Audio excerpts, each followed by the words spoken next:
Hello students, in the previous class we discussed about the what are the different velocities to be maintained in the sewer flow.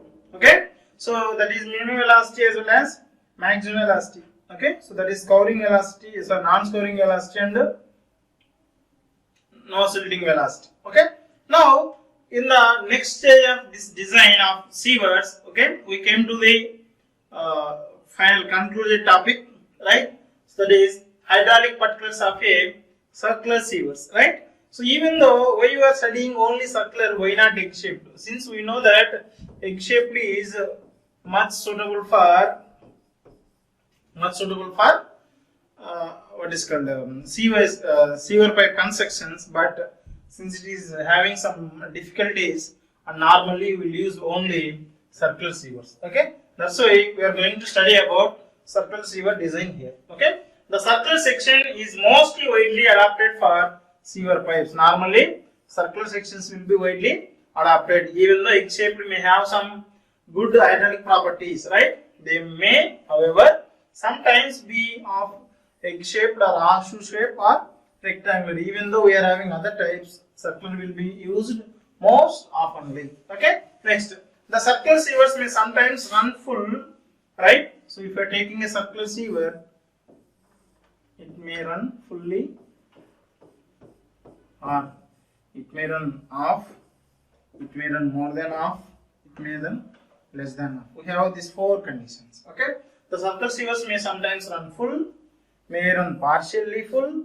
When they are run full, their hydraulic properties will be as given below, right? So we'll see what are the hydraulic properties. Okay, normally for area of cross section, if I are taking a circular pipe having a diameter of D, the area of cross section, right? Area of cross section will be given as pi by 4 into D square. Pi by 4 into D square. Okay, where D is the diameter of the pipe. Next, wetted perimeter. So wetted perimeter means the length of this. The length of this is given as pi into D. Okay, that is P is equals wetted perimeter will be represented with a notation called P. That P is equals to pi D. Okay. Next, hydraulic mean depth. So this hydraulic mean depth R is given by area by perimeter. So what is the area here? Pi by 4 into D square divided by perimeter is how much? Pi into D. Pi D will cancel. Finally we will get D by 4. How much? Finally we will get D by 4. So hydraulic depth of a circular section will be D by 4 when it is running full. Okay. Now we will see circular sewer running full. Circular sewer, if I are taking completely the water is filled, it is having a diameter of D. Now here the diameter, depth of water of depth of flow is equals to D. Completely it is equal, no? So D is equals to diameter of the pipe. So the small d is where small d is depth of flow, diameter of sewer is capital D. That we know. Now what is the wetted parameter? So wetted area. So wetted area means complete area is in wetted condition. So pi by 4 into D square. Pi by 4 into D square. Then wetted parameter is, we know that complete pipe is having water, no? So pi D.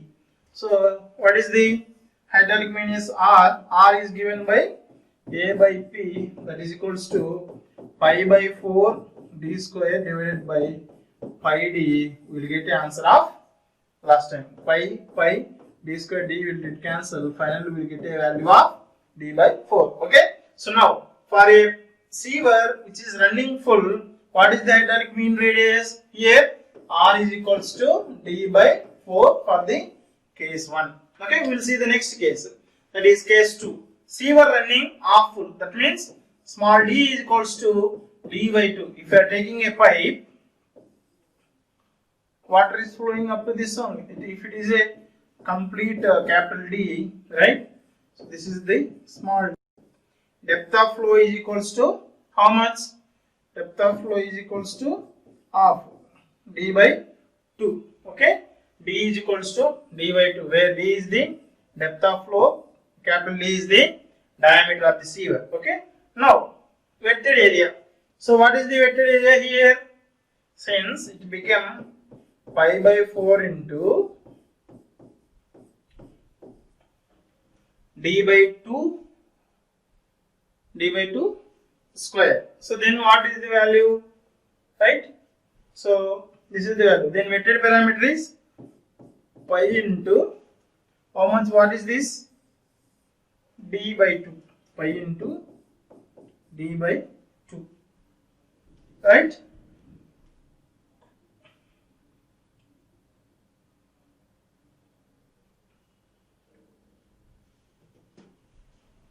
So here it will become d by 2. So if you are substituting again in this hydraulic mean radius, right? Hydraulic mean radius, then this will be equals to pi by 8 into d square, pi by 8 into d square, and this is pi d by 2, pi d by 2. If you are substituting pi by 8 into d square divided by pi d by 2, finally you will get a value of d by 4. For even for sieve running off full also you will get a hydraulic mean radius, that is d by 4. What is called d by 4. You will get a value of d by 4 for even case 3 also. Then we have case number 3. Sieve running less than half full, right? If you are taking a sieve, this is the complete diameter. Now water is, this is the exactly center, right? This is the exactly center. Now water is going less than this, okay? So now to do this, okay, so now we are telling that d, this small d is less than capital D by 2. Okay, now the angle which is subtended as here from this thing is 2 theta, So here theta is equals to cos inverse d by 2 minus d. Okay, so d by 2 minus d, that's all right. What is the portion of d by 2? This is d by 2. From here half of the portion is d by 2, right? So what is d by 2 minus d? This portion, okay, divided by d by 2 is the cos inverse thing. Okay, so from here, so we don't need to derive anything, so straight we have to take an area of r square into theta minus sin 2 theta divided by 2, sin 2 theta divided by 2. So you best please remember like this. Okay, so next, now P is equals to, that is same as R is equals to, that is A by P, right? That is equals to A by P. So here P is equals to 2R theta. Okay, this is not okay. So P is equals to 2R theta. So where R is equals to A by P. Okay. So now you are dividing A by P, that means R square into theta minus sin theta by T by divided by 2R theta. Okay. So this will gives us the, what is the R value in the case of pipe is having, sieve is flowing less than half full. Next, fourth case, what you are having now, sieve running more than half. This is the center, but water is moving like this. Here it is d by 2. Okay, this is called depth of flow. Now depth of flow is greater than d by 2.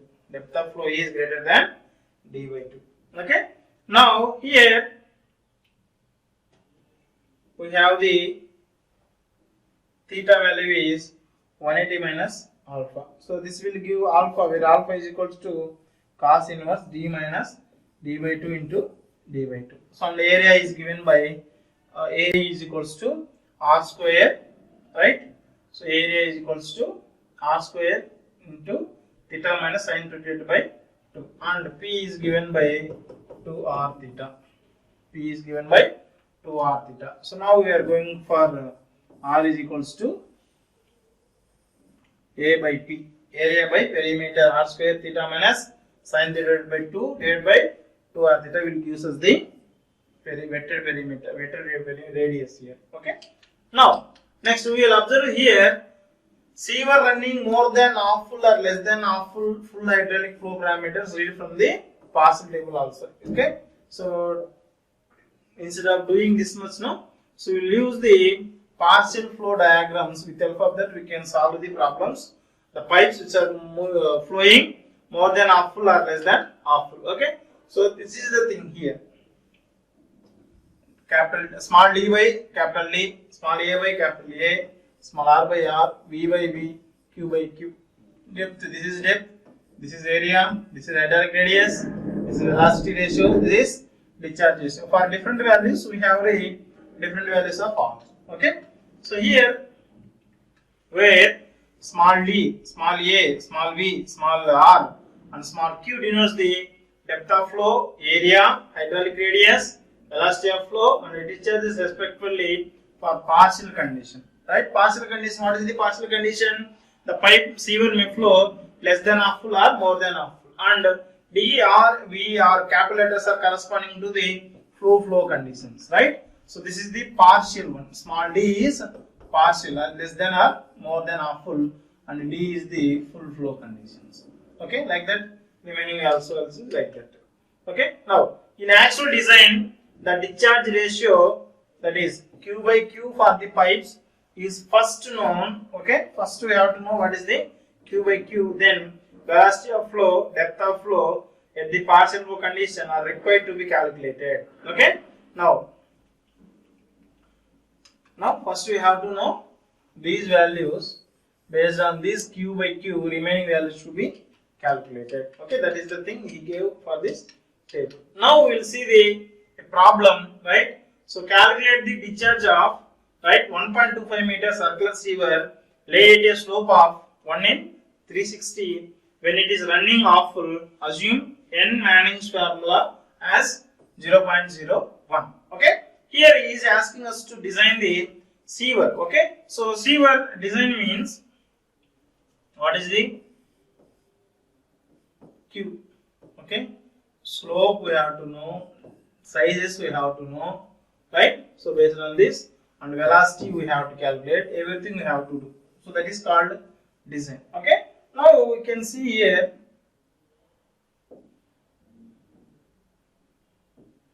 now write down given data, that is diameter D is equals to 1.25 meters, and it is a circular pipe, okay, and slope S is equals to 1 in 360. Then it is running half full. Why this condition is required here? Since if you want to know hydraulic mean depth or hydraulic mean radius, right? So you have to know R value, that for half full and for full flow it is D by 4. We know that it is D by 4. And here Manning's coefficient, right? N is given as 0.011. Okay. Now first of all we need to calculate what is the V, what is the velocity. Okay. So velocity is given by 1 by n according to Manning's equation. 1 by n r power 2 by 3 s to the power of half. 1 by, what is the n value given? 0.011 into, what is the r value? R value is equals to d by 4. What is d? 1.25 divided by 4 to the power of 2 by 3 into, what is s value? S value is 1 by 360. 1 by 360 to the power of half. So please, by taking calculators, please calculate this value. So by doing calculation, you will get a value of 2.206 meter per second. 2.206 meter per second, right? So after knowing this, you have to calculate what we have to calculate now here? We have to calculate the discharge. Yes, discharge is given by the formula area into velocity. Already we calculated velocity. Then we have to substitute here. Half full means what is the area? This is pi by 8 into d square. Okay, pi by 8 into d square. Here what is the area? Pi by 8 into d square na pi by 4 into what is the value? 1.25 square. So finally this will give us the value of 0.613 meter square. 0.613 meter square. Then finally Q is equals to 0.613 into what is the V value we got there? That is 2.206. 2.206. Finally we will get a value of 1.853 meter cube per second. What is the unit for discharge? 1.853 meter cube per second. Okay. So like this, even for J&K examinations, we will get the problems. So design the receiver which is running full, which is running half full, which is less than, more than, right? So like that, he will give the values. With the help of these formulas, we can get the answers. Okay. So this is all about design of sievers, right? So you can take any textbook and you can make give the solutions for different problems based on the design of sievers, right? So in the next class we are going to see what are the siever appurtenances, right? What are the, along with pipes, right? We have other this is what is called components in the sewage system. Okay, like manholes, right?